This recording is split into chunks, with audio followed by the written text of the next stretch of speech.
Can a simple MACD crossover trading strategy actually make you money? In today's video, we are going to build this strategy from scratch and run an in-depth backtest to find out. I've already done some testing, as you could see, and let me tell you, there's some surprising insights in this video you won't want to miss. So go ahead and settle in. To understand how we need to begin building out this trading strategy, we need to understand the MACD indicator itself. So let's go ahead and come into the settings cog on our out-of-the-box MACD study within thinkorswim. The MACD has multiple different plots, as you can see here. The two we are obviously worried about for today's strategy are the lines, the moving average lines, which thinkorswim notifies them with the names of value being the cyan line and average being the kind of palish yellow colored line. This is vital to know because now if we hop into strategies and go ahead and hit create, we now understand what values need to be called in order for us to do our buy and sell condition checks on our crossover. So let's go ahead and define a variable set equal to the name of buy. And we know once again that the fast line was the average and the slower line was the value. So I'm going to go ahead and I'm going to call in our MACD function, of course, notified by the open and close parentheses. We're not going to change any of the actual parameters of the function itself, so we don't need to worry about adjusting any information inside these parentheses. What we need to do is utilize dot notation so that the machine knows where to pull this information from. If we type in dot value, this is now, and if I just end this line with a semicolon quickly to make all the errors go away, this is now the machine understanding that, hey, I am pulling the value plot from the MACD study. We want to look at this when it crosses above, of course, the MACD dot average plot. I'm 90% sure I just did that correctly. Yes, the value is the cyan faster moving line. The average is the yellow line. So back in our strategy, when our cyan faster moving line crosses above our slower yellow average line, this variable will return true. Now, of course, we also should go ahead and define a sell variable, and pretty obviously, this will just be when our value cyan MACD line crosses below our average MACD yellow line. So we have variables defined for our MACD crossovers in which the buy variable will be true on the cross up, the sell variable will be true on the cross down. However, if I hit apply and come all the way back out, you will notice nothing is happening on the chart yet. We haven't actually told the strategy code what to do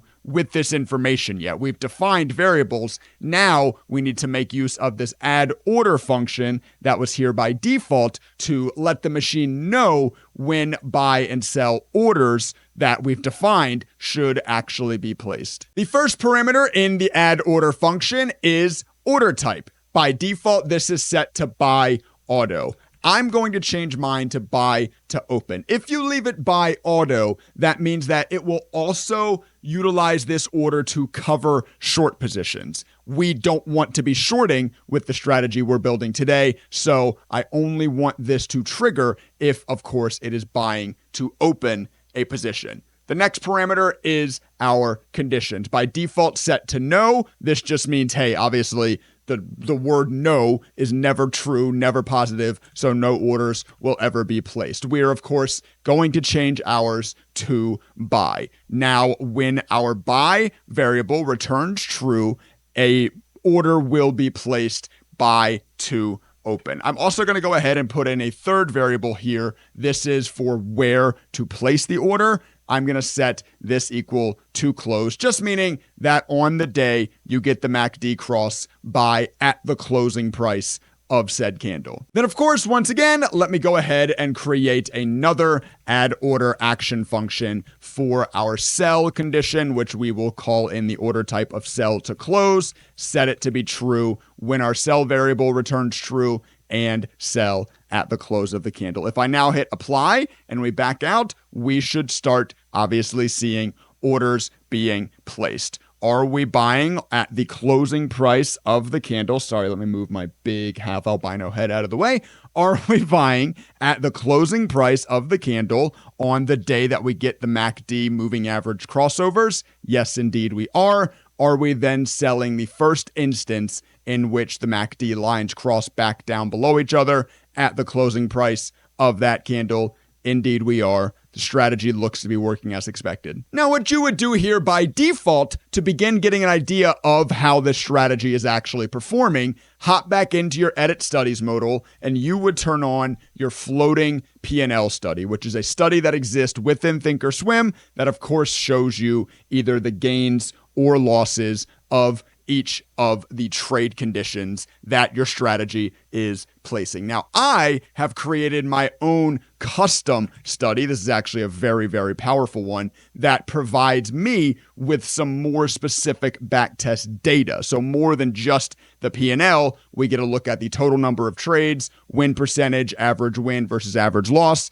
and very importantly, the max drawdown of the strategy running on the ticker and time frame we currently have selected. We got a lot more to talk about in this video, but right now is a good time to pause and let you know that if you're interested in this strategy, in that backtest study, or over 75 other, be it custom coded strategy studies or even stock scanners, they are all available over on my website, daytradingstrategies.net. Link in the description down below. Go check it out. Still got a handful of tweaks I'm going to make to this trading strategy, but at this point, we can begin to get an idea of how a MACD moving average crossover strategy would work. On SPY and S&P 500 ETF, total P&L of $26,700, max drawdown of $5,800. And at the time, this is currently trading 100 contracts per trade. If we go look at something like NVIDIA, currently up, as it loads in, $9,300 with a max drawdown of only $1,200. Very nice. If we look at something like Tesla, up 35.6, max drawdown of $12,000. Not bad. And if we look at a stock that's not just flying straight up, as I like to do, we look at Block, you'll notice this stock actually getting beat up a little bit, was doing very well when the stock was very bullish. However, obviously lost all of those gains as the stock also lost those gains. So the current state of the strategy seems to be, hey, it works on bullish stocks, which, let's be real, won't almost every strategy. The major problem with this strategy right now is its sizing. As I mentioned, every single trade right now is simply entering 100 shares. That is because our global strategy settings are set for the default trade size for entry order to be 100 contracts. But when you get a move like SQ here, when the stock is very bullish and then very bearish, you'll notice obviously here, I'm buying 100 shares of a $50 stock, of a $75 stock, of a $100 stock. And that is when I'm making my most money. If I move myself out of the way, that is when my P&L is going up the largest. Then here, I'm still buying 100 shares, but now of a $175 stock. And that is, of course, on the backside, crushing me. I'm putting way more money into the stock here when it's weak than I was back here when it was cheaper and stronger. So if we hop back into our strategy code, there is a very easy way that we can adjust for this. You'll actually notice I have already entered in a new variable named position size. What I'm going to do actually is I'm going to change my define to input. I'll tell you what that did in just a second. But more importantly, the next thing I'm going to do is I'm going to add in the fourth parameter of the add order function, which is position size. So I'm going to take my position size variable, as that's what I've named this, and divide it by close. That means at this moment in time, I will enter $30,000 worth of trade size at every single trade I take. So now you'll notice instead of just being, well, first off, I'm sure you notice the strategy is now very profitable on this ticker. But it's because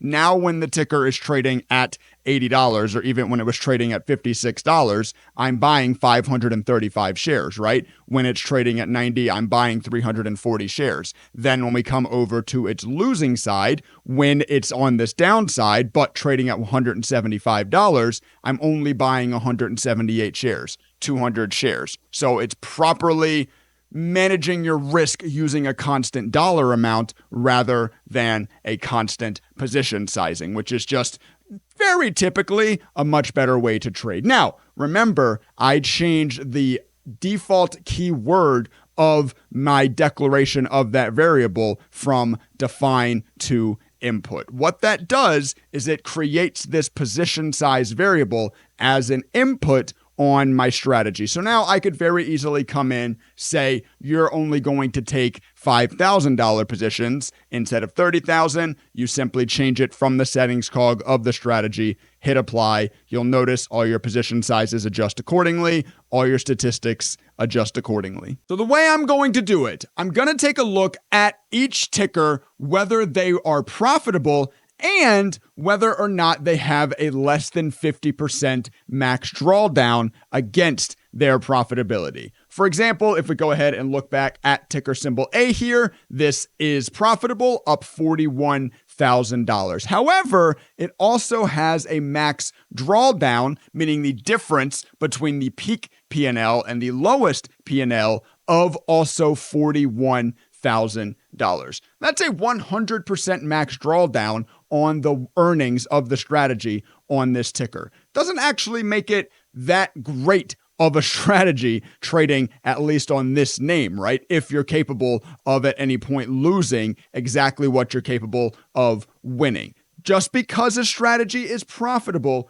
doesn't mean it's a good strategy. This max drawdown number is so important. I would say the most important number that you can pull from your back testing. Next example, just so you maybe understand better, let's look at B. Okay, this one's up $102,000 and its max drawdown is only $26,000. That's only, a 25% max drawdown. So that one would get 2 Ys for yes in both profitability and less than 50% max drawdown, whereas ticker symbol A only gets the Y for yes in the profit column. So I'm gonna go ahead and drag this Excel sheet over to my third monitor here, going to go ahead and click through the rest of the stocks and fill out the sheet accordingly. And here are our results. First thing to note, not every ticker A through Z actually exists anymore. And one of them was like bonds or something, not a real ticker. So there is a count of 21 total columns. And you have your list of which ones were profitable here, which ones were less than a 50% max drawdown here. Out of the 21, 18 were profitable, which is pretty amazing. However, only 6 had less than a 50% max drawdown number. I will just mention 2 things about this max drawdown number. First off, I am calculating this in my drawdown statistics off of open P&L rather than just your closed trades max drawdown. So in positions where, you are up pretty large and then you get sort of a kicker on the back end, that kicker on the back end can also begin counting towards a max drawdown. So a little bit more of an aggressive way to look at max drawdown. And of course, you expect a higher max drawdown percentage than maybe normal calculating it that way. Also, this is obviously a continuation strategy. We are buying strength, looking for it to continue, which is typically a much more aggressive way to trade. So you're going to have larger drawdowns as you're going to have typically lower win percentages. The goal is that you land on an average win higher than an average loss, which is how the strategy is still profitable. Let's take a look at the max drawdown on ticker symbol A. It actually comes at the very beginning of the chart when A rips up and then sort of comes back to reality. The strategy goes from being up $35,000 to down about $8,000, getting your $40,800 max drawdown. I could come into this strategy and I can just off the top of my head think of an idea to add to our buy condition along with the MACD value crossing above the MACD average. Let's add and the current bar closing price is greater than the average closing price over the last 200 bars. So essentially,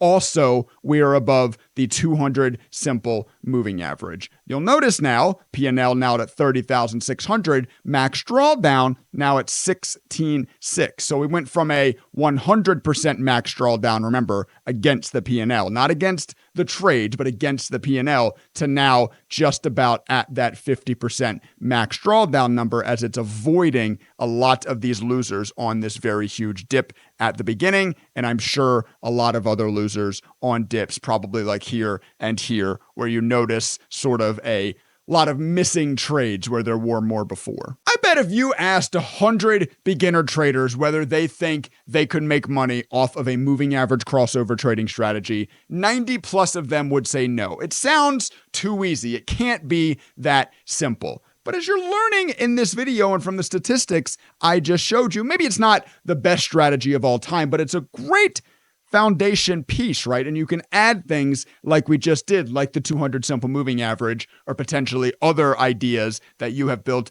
into your trade system on top of this to make it even better. So this is not me telling you to begin trading MACD crossovers, but it's me telling you to not ignore them. This indicator can be very powerful. And remember, if you are interested in this sort of codified trading, be it strategies, I'm flexing some of my other studies here, like the volume labels, the dot plot. This backtest data is so powerful, saves me hundreds of hours of time when I'm creating and optimizing strategies, or even scanners to help you find stocks. These and over 70 others are all available over on my website, daytradingstrategies.net. Link in the description down below. Go sign up and become a better trader today. Like if you learned something, subscribe if you'd like to continue learning more. And with all that being said, I'll catch you all in the next one.